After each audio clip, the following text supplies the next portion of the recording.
Welcome to the Say Yes Movement podcast with Heather and John, where we help you with your professional and personal growth, helping you say yes to all the scary stuff. Hey, Heather, how's it going? Hi, John. It's going so good. It's Friday. Yay. It's celebration time. It's probably my favorite time of the week because it gives me a chance to stop, reflect, and really focus on the right things. So let's start with you. What are you celebrating this Yeah. week, John? What? Listen, just as a really simple celebration, I'm just celebrating that you're back, right? So I've missed you over the last two episodes, and having to go on my own. Listen, I love the banter that we have back and forth, even, as part of the B-roll, as we're speaking and getting ready for this, we're, shooting ideas and bouncing things off each other. So I'm celebrating that. But I'm also celebrating, and this is something I never thought would happen, on LinkedIn, having a article reposted by an organization called JobScan and having that shared out with the world, which was to me a bit of a surprise. I didn't even know it was going to be posted.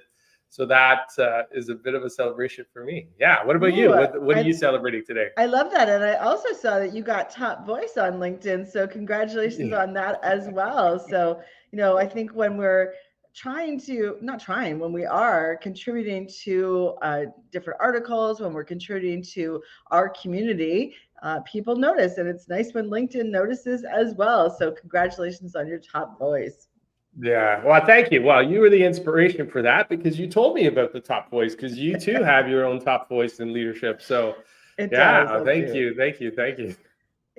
John, I am celebrating, the month of March is International Women's Month or week, but it's the whole, Mhm. it's not just a time period, it's all the time. But of course, in the month of March, there are so many events that I've been to, different luncheons, different speakers, different moments of inspiration, and different moments of listening to the stories of women Mm. in leadership and men in leadership learning how to be the best allies. And I have been inspired. I've shed some tears. I've, seen people be courageous in their storytelling. And I just want to say to everyone out there, there is someone that looks and sounds just like you.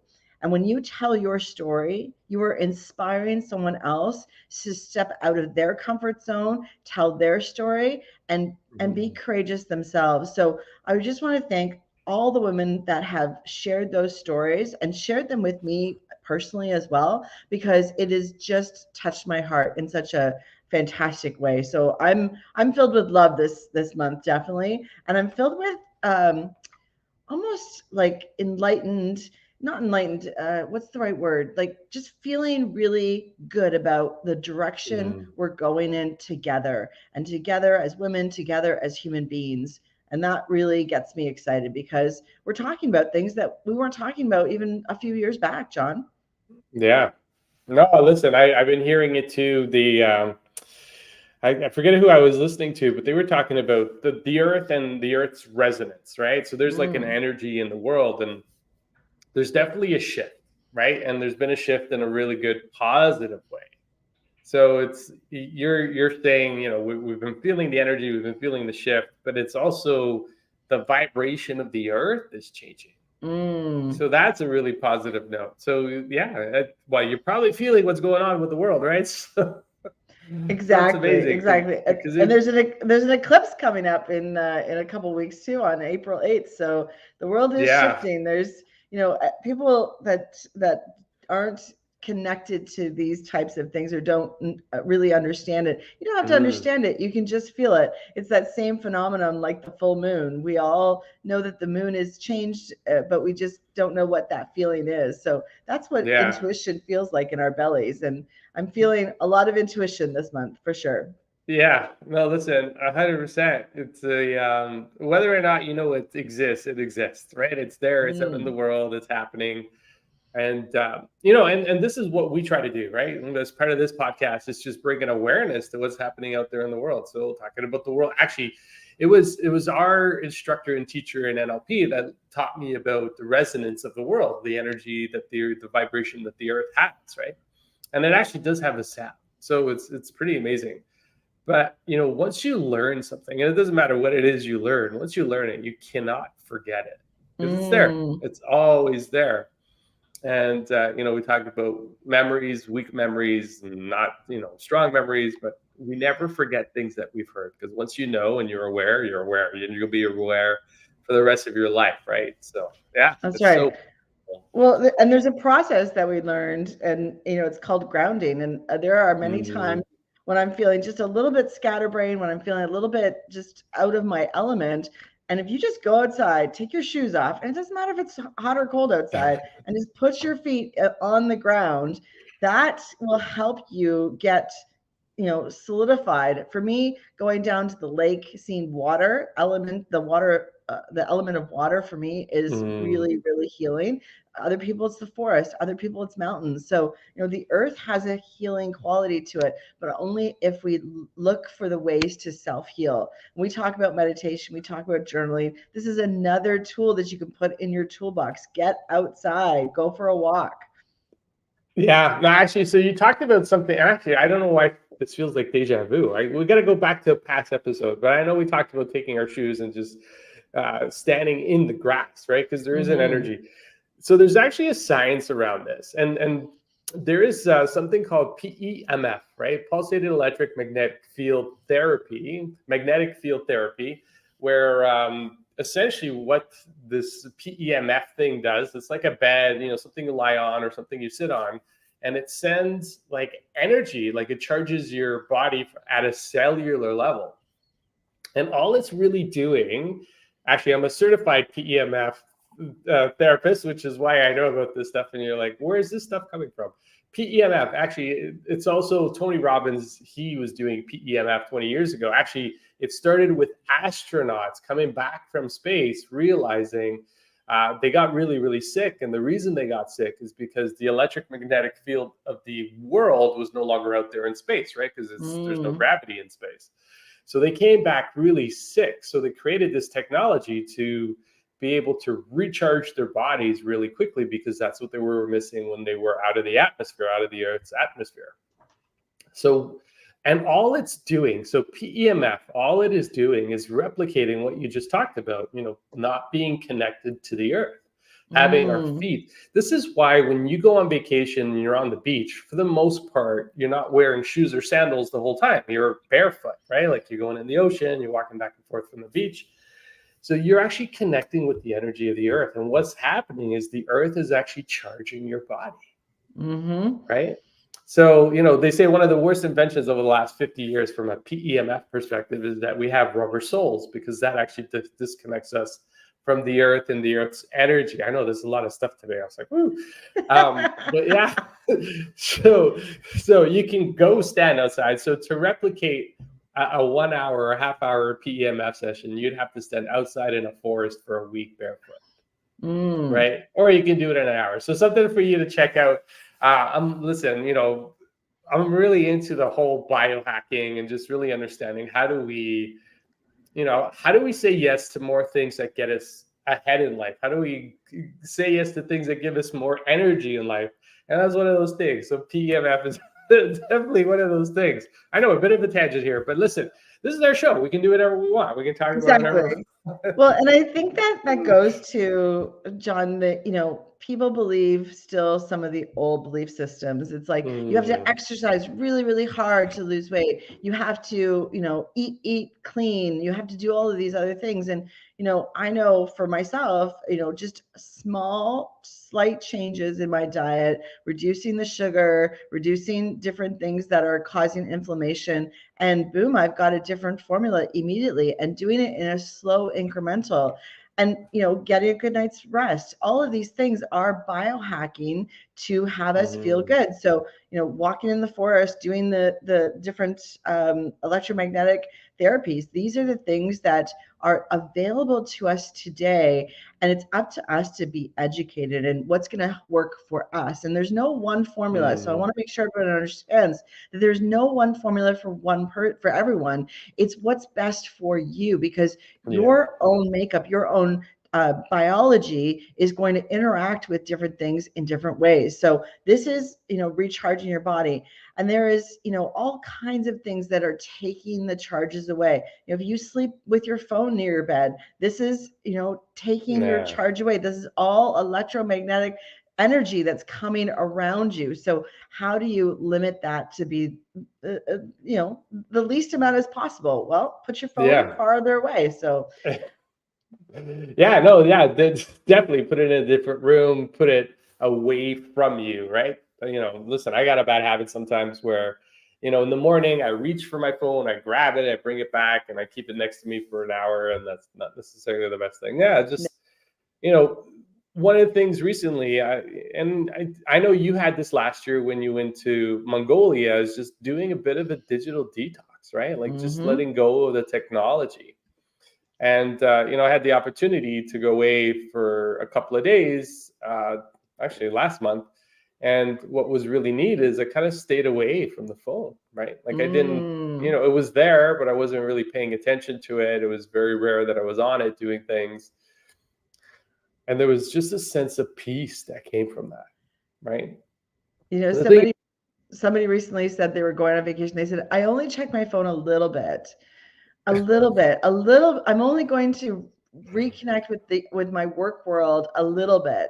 There's no little bit. mm, Your yeah, brain don't is do either that. on or off. So, this digital detox conversation is, it's really hard to do. First of all, let's just call that. Mm, It's really hard to do that disconnect. But even if you just call it for, a day, for a half a day, for a period of time and turn it off, this is where you're actually going to have your brain see where it goes. And it doesn't go very far right now, because as soon as it starts thinking of ideas or getting, even feeling different emotions, you pick up your phone, because our phone is a mechanism to stop us feeling emotion.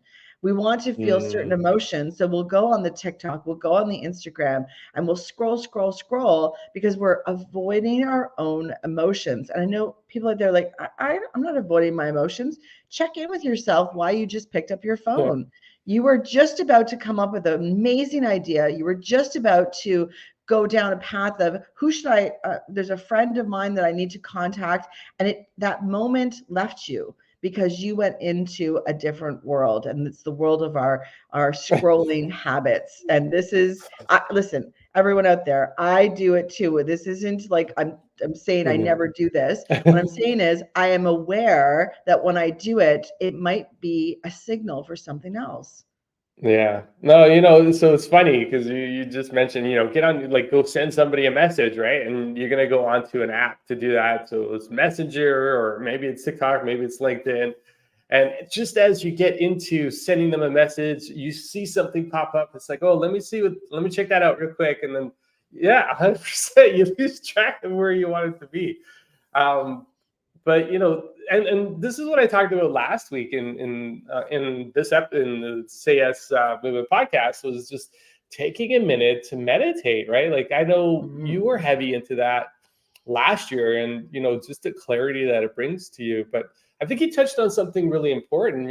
There are emotions that we just don't want to deal with and we run away from, Mm. right? And those emotions are impacting us in a really big way because we're not. So the thing is, they're there, whether, just similar to, the Earth's resonance and all this stuff, whether or not you believe it's there, right? It exists.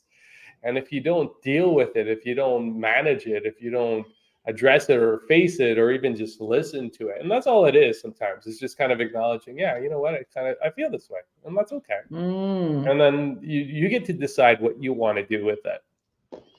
But if you're constantly running away from it, Yeah.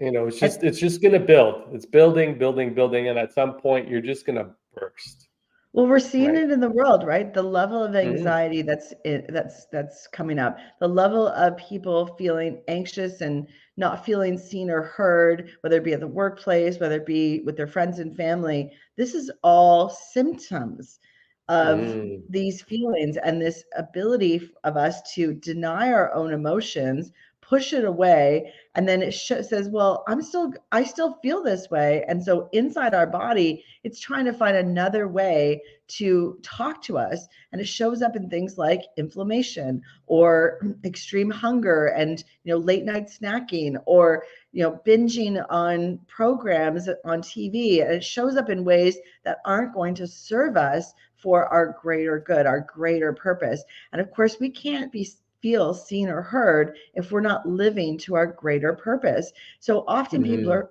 feeling lonely because they don't feel seen or heard, and they can't even see themselves. They can't show their own emotions. And so that's actually limiting them from being able to give love to themselves and give love to others. And then, of course, what happens is you have the denial, you have the anxiety, you have these other emotions coming to the surface. And I'm seeing it so often right now, John, so often.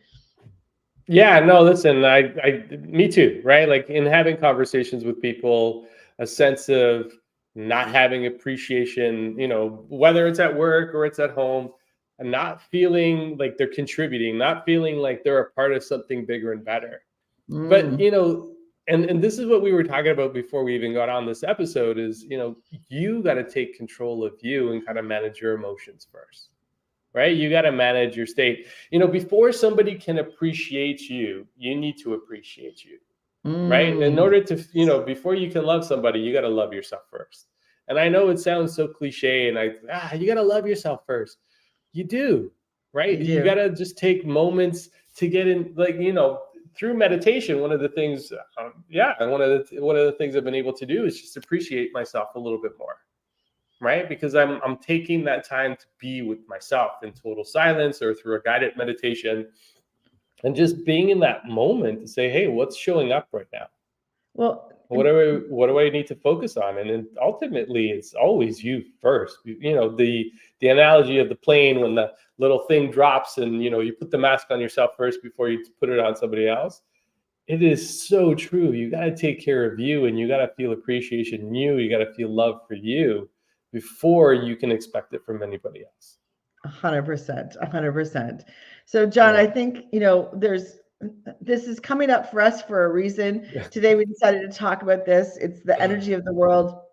And I know right after this podcast, I'm going to go walk down to the lake. So I think the call to action for everyone is, what are you doing for self-care this week, this month, this day? And what are you doing right after listening to us? What is your self-care activity? Just pick one self-care activity and make it something that you love to do. If you don't love to exercise, don't make that your self-care activity. If you love to paint, make that your self-care. So do you paint? Are you artistic? Is there something that you haven't done for a while? Or is it just a quick walk outside? But pick something that's going to help you with your self-care, with your mindset. It's going to get you outdoors. That's one of the best things that you can do, because this is what's going to help you get refocused and fall in love with yourself again, because the self-care comes first. So that is my call to action for everyone. John? Yeah, no, thank you, Heather. Yeah, listen, it's whatever you need to do for you. And if it means, sending somebody a message, go do that too, right? Because the best way to receive love is to give it first. Thank you for listening to this episode of the Say Yes Movement podcast. Just remember, when you shift your mindset, you shift your life. Wishing you all a great one. Talk to you all later. Take care.